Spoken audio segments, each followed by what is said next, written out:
Cie, 2, 3. Di sana sadanya, jangan lupa sebelum tonton video ko, tekan tombol subscribe dan aktifkan lonceng notifikasi supaya di sana bisa menonton video-video terbaru dari kami. Komen serta share ke kawan-kawan ya.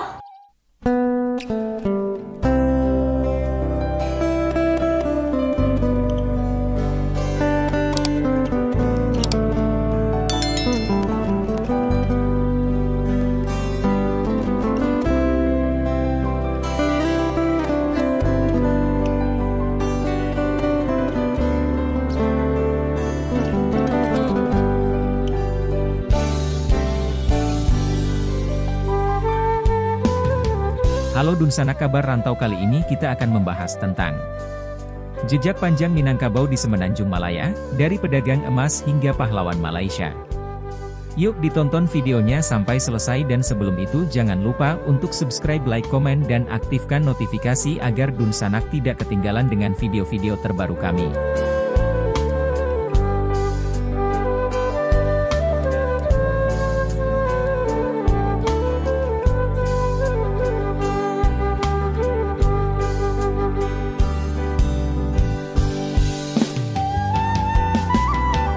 Di balik hiruk-pikuk pasar Malaka pada abad ke-16, gemerincing emas dan riuh rendah pedagang kain dari Hindia menjadi saksi bisu hubungan erat antara pedalaman Minangkabau dan kota pelabuhan ini. Emas yang berasal dari Minangkabau, yang sekali tiba bisa mencapai 8 kandil atau sekitar 227 kg, menjadi nafas bagi kejayaan kerajaan Malaka.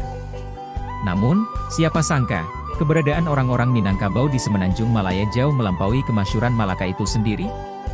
Barbara Watson Andaya dalam tulisannya Recreating a Vision, Daratan and Kepulauan in Historical Context, 1997, dengan jelas menunjukkan betapa pentingnya emas Minangkabau bagi kemakmuran Malaka.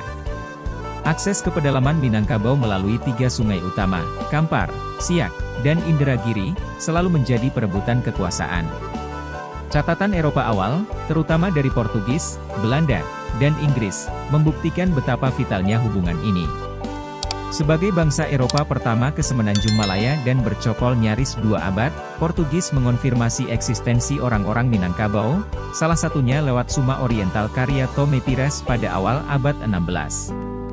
Sumber ini menyebut sebagian besar emas yang diperdagangkan di Malaka pada masanya dibawa para pedagang Minangkabau. Sebuah dokumen penting dari abad ke-16, Suma Oriental karya Tome Pires, menyebutkan bahwa mayoritas emas yang diperdagangkan di Malaka berasal dari para pedagang Minangkabau.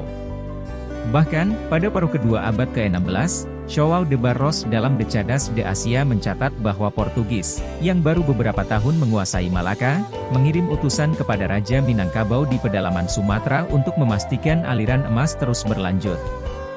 Hal ini menunjukkan betapa strategisnya posisi Minangkabau dalam perdagangan di kawasan itu.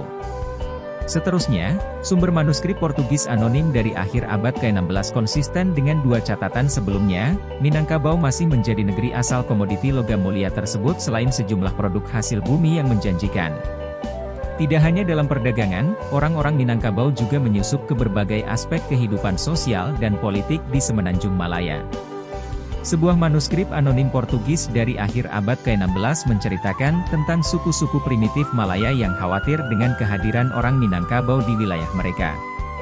Namun, hubungan ini berkembang menjadi kolaborasi yang lebih erat, bahkan sampai pada pernikahan campuran. Setelah Malaka direbut VOC tahun 1641, kiprah orang-orang Minangkabau masih sering disebut. Laupe dalam artikelnya The Orang Benoyes of Wilden Op Malaka, in 1642 mengkaji laporan tahun 1642 dari Jan Jans Meniai, salah seorang pegawai VOC di Malaka. Dia mengunjungi orang-orang suku primitif Malaya di perbukitan antara Muar dan Naning. Perwakilan suku asli ini mengaku cemas dengan kehadiran orang-orang Minangkabau, Madicabers, yang membawa perempuan-perempuan dan anak-anak mereka, serta menjauhkan mereka dari tradisi nenek moyang. Meskipun dalam catatan-catatan berikutnya, suku-suku asli ini bekerja sama bahkan berkawin campur dengan orang-orang Minangkabau. Catatan Belanda lainnya dari perjalanan pegawai VOC keturunan Portugis, Thomas Dias, ke pedalaman Minangkabau tahun 1684, dibahas oleh Timothy P. Barnard dalam Thomas Dias, Journey to Central Sumatra in 1684. Thomas Dias diutus langsung oleh Gubernur VOC di Malaka untuk menemui Raja Pagaruyung demi ikatan persahabatan dan kerjasama dagang. Dari tulisannya terlihat Gubernur VOC di Malaka dan Istana Pagaruyung berkali-kali telah berkorespondensi. Juga Raja Pagaruyung berterima kasih bahwa sepupunya, Raja Hitam, telah diberikan akomodasi yang baik oleh VOC di Malaka. Sumber Belanda lain yang tak kalah penting adalah dari François Valentin tahun 1726. Menurut sumber ini, pada awal abad ke-18, VOC di Malaka masih banyak memperdagangkan emas yang dibawa dari Sumatera Barat melalui sungai-sungai di timur, meskipun saat yang sama VOC juga telah membuat loji dagang di pantai barat Sumatera, khususnya Painan dan Padang. Pada masa yang lebih modern, jejak Minangkabau di Semenanjung Malaya tidak hanya terbatas pada perdagangan.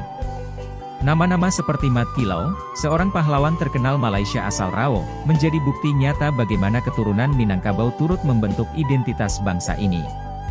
Setelah Belanda minggat dari Semenanjung Malaya akibat Anglo-Dutch Treaty 1824, eksistensi orang Minangkabau di sana masih jadi bahasan bangsa Eropa yang menjadi penguasa baru, Inggris. John Crawford dalam karyanya A Descriptive Dictionary of Indian Island Adjacent Countries, 1856, mengatakan bahwa seluruh orang Melayu yang civilized di Semenanjung Malaya mengklaim asal-usul mereka dari Sumatera dan Minangkabau, dan migrasi ini masih berlangsung saat itu. Namun, menurut Crawford, klaim ini tidak seluruhnya benar karena literatur sejarah kerajaan-kerajaan Melayu mengatakan asal-usul mereka dari keluarga bangsawan Sriwijaya Palembang. Satu negara bagian dengan populasi Minangkabau signifikan di Malaysia adalah Negeri Sembilan, konfederasi 9 negeri yang hampir seluruhnya didiami oleh perantau Minangkabau, meski sebagian telah berkawin campur dengan suku asli Malaya menjadi suku Biduanda. Menurut James Gulick dalam Indigenous Political Systems of Western Malaya, 1958, di awal abad ke-17 orang-orang Minangkabau sudah lama menjadi pemukim tetap di Rembau dan Naning, dua negari terpenting dari Negeri Sembilan. Dalam A Geography of the Malay Peninsula, 1884, yang diedit oleh I.M. Skinner, menyebut bahwa daerah Jelebu, Sri Menanti, Jempol, Rembau, Johol, Sungai Ujong, Klang, Naning, dan Moar awalnya merupakan konfederasi wilayah perantau Minangkabau di bawah pemerintahan para penghulu masing-masing. Konfederasi ini di paruh abad ke-18 dipimpin oleh seorang yang dipertuan dengan gelar turunan yang diberikan Sultan Pagaruyung. Populasi ke-9 negeri tersebut saat itu lebih dari 42.000 jiwa. Negeri Sembilan sepakat berada di bawah administrasi dan proteksi Inggris dalam perjanjian tanggal 13 Juli 1889.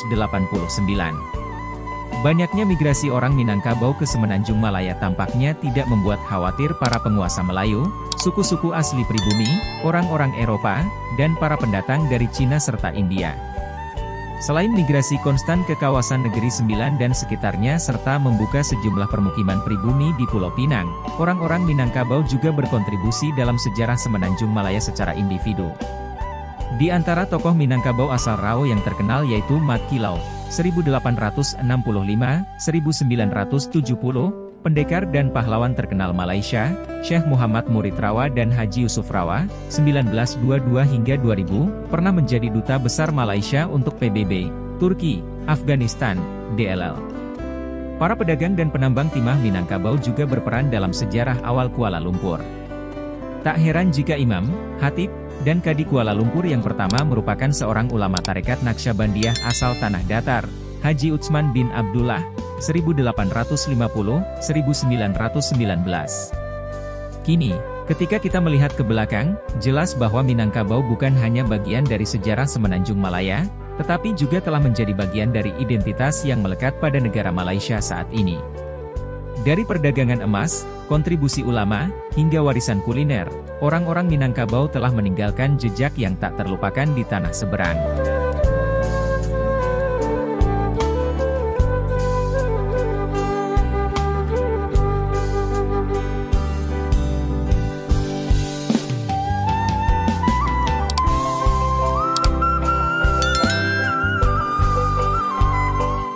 Sekian mungkin sedikit cerita tentang jejak panjang Minangkabau di Semenanjung Malaya, dari pedagang emas hingga pahlawan Malaysia. Semoga bisa menambah pengalaman dan ilmu teman-teman. Sampai bertemu lagi di video-video kami selanjutnya.